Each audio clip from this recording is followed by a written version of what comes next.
The day my father died, my brother shook my hand and said, "We're in this together." 3 weeks later, I was homeless. He emptied every account, sold every asset, changed every lock, left me with nothing but a duffel bag and a lifetime of memories. I stood on the sidewalk outside our family home, the home we grew up in, the home Dad promised would always be mine, and watched my brothers move past the window like I'd never existed. I called him 17 times that week. He never answered. I sent letters, emails, messages through cousins. Nothing. He was gone. And so was everything I thought I had. But here's what he didn't know. Dad wasn't stupid. He knew what kind of son he had, and before he died, he gave me something my brother never found, something that would destroy him completely.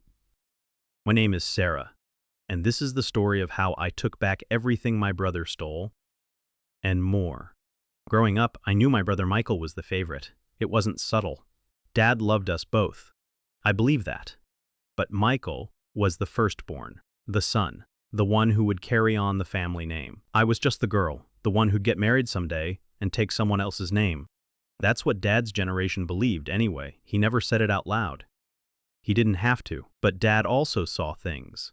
The way Michael treated waitstaff, the way he borrowed money from Grandma's purse and called it a loan, the way he smiled at family gatherings while secretly taking notes on who owed him favors. I saw it too. But I stayed quiet. Michael was my brother. I loved him. I told myself he'd grow out of it. He didn't. Bands by 30, Michael had burned through 3 businesses, 2 marriages, and every friendship he ever had. Each time, Dad bailed him out, paid the debts, smoothed the relationships, gave him another chance. I never complained. Dad's money was his to spend, and Michael was his son. Then Dad got sick, pancreatic cancer. 6 months, they said, maybe 8 if he was lucky. I moved back home immediately, quit my job, canceled my life.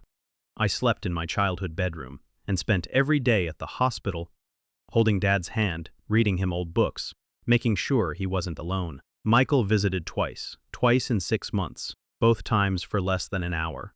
Both times he spent on his phone the whole time. Dad never complained.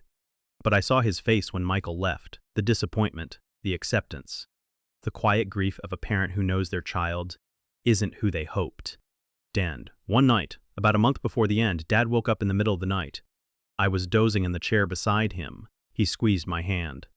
"Sarah," he whispered, "I need to tell you." I leaned close. His voice was weak but clear. "Michael thinks he's getting everything. The house, the money, the business." I let him think that. It was easier. Dawned, I started to speak, but he squeezed my hand again. But I'm not stupid. I know what he is, I know what he'll do. So I made arrangements. Things he doesn't know about, things you'll need. Dad, he told me about a safe deposit box.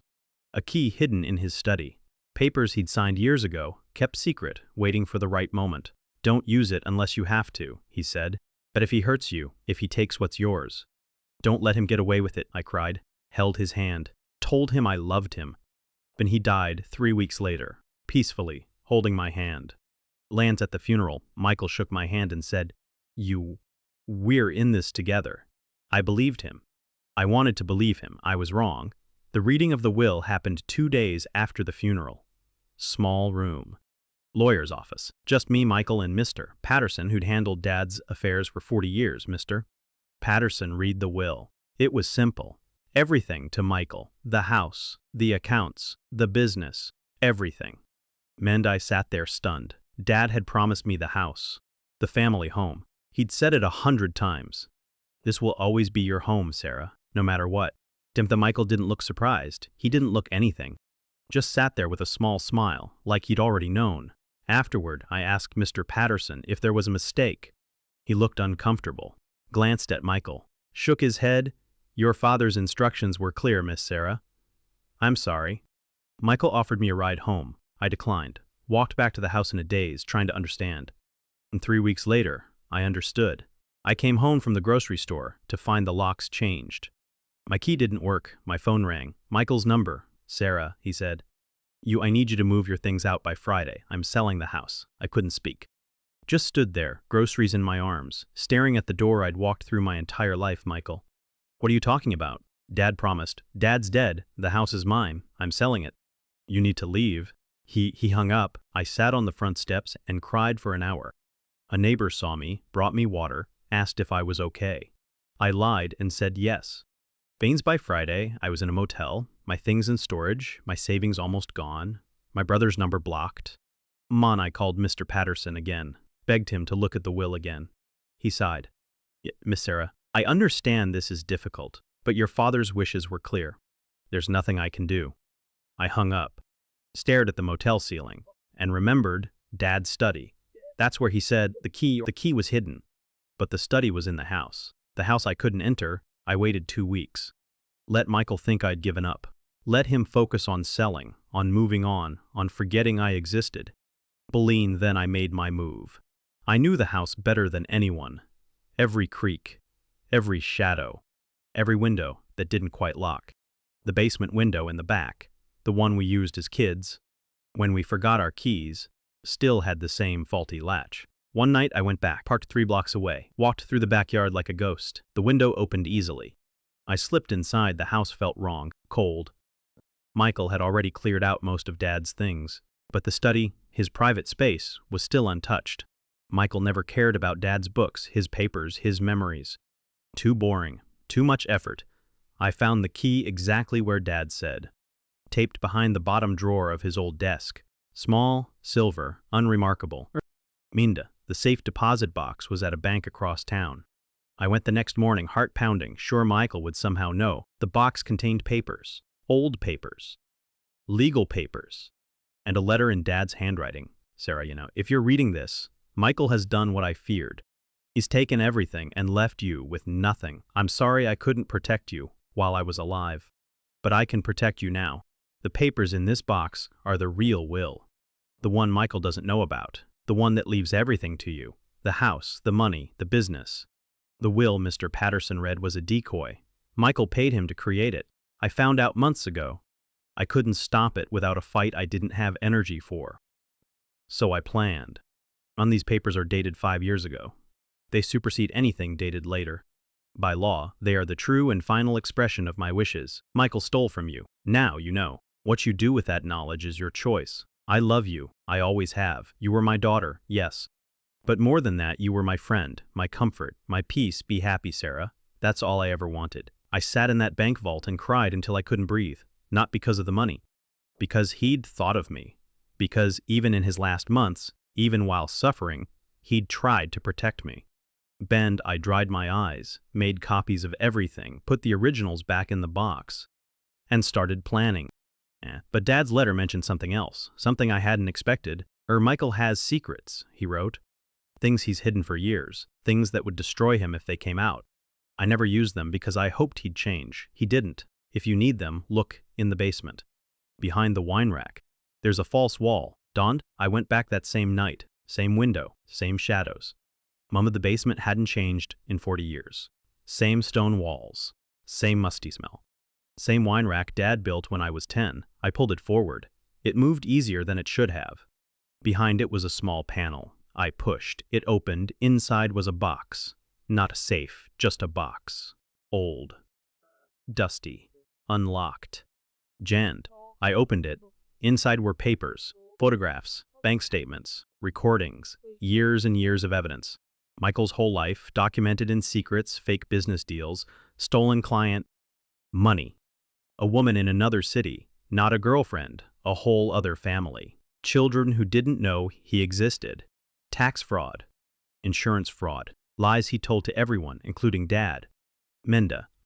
I sat on the basement floor for hours reading, staring, trying to understand how someone I grew up with could become this.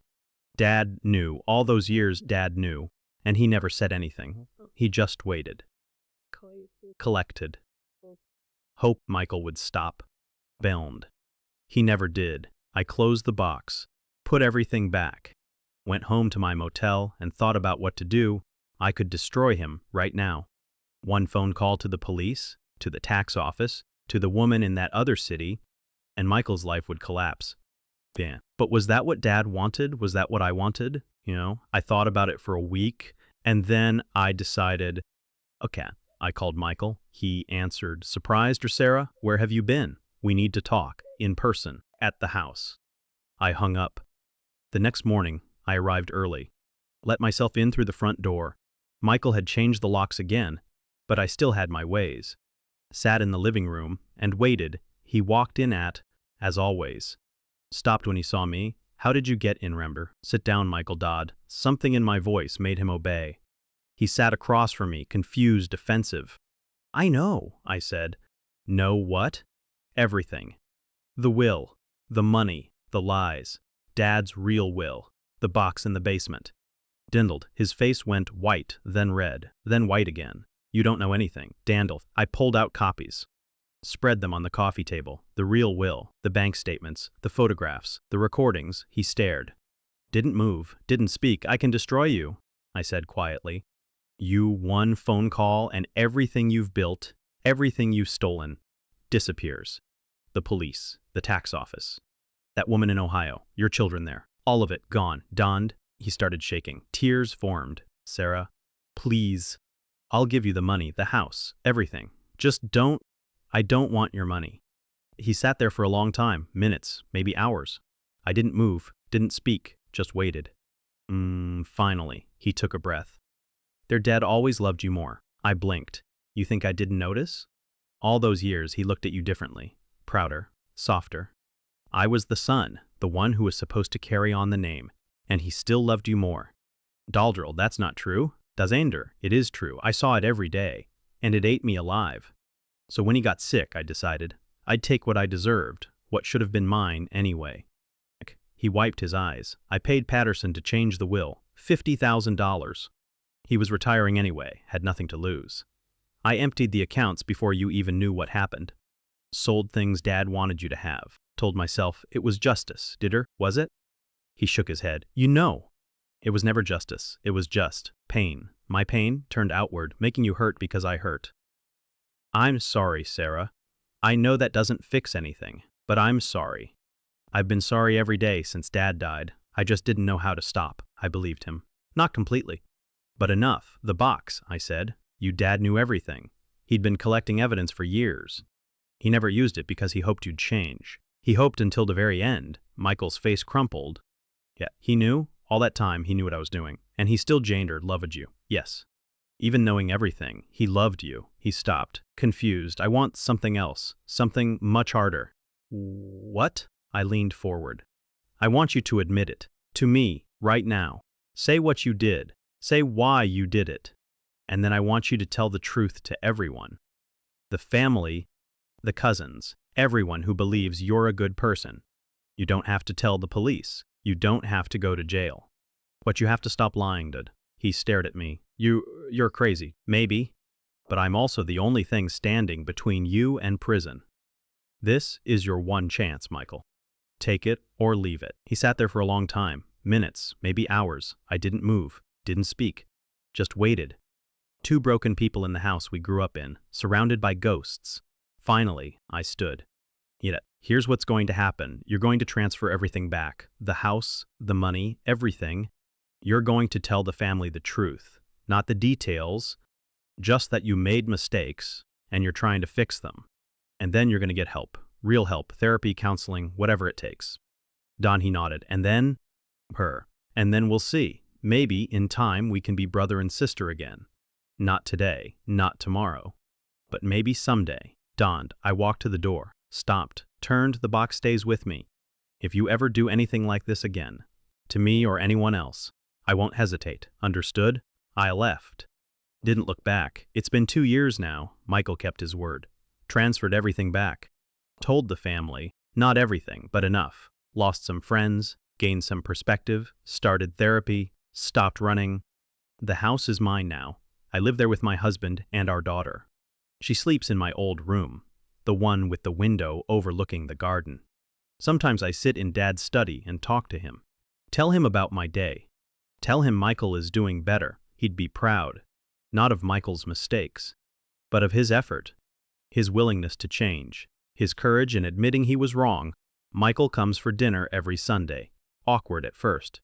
Better now. He plays with his niece, helps with dishes, stays until dark. He's not the same person who locked me out of this house. People can change. It's rare, but it happens. I still have the box, hidden somewhere he'll never find. Not as a threat, as a reminder that love and justice can coexist, that protecting yourself doesn't mean destroying someone else, that sometimes the best revenge isn't revenge at all. Banda Dad taught me that. In the end, he taught me everything. My brother stole my inheritance.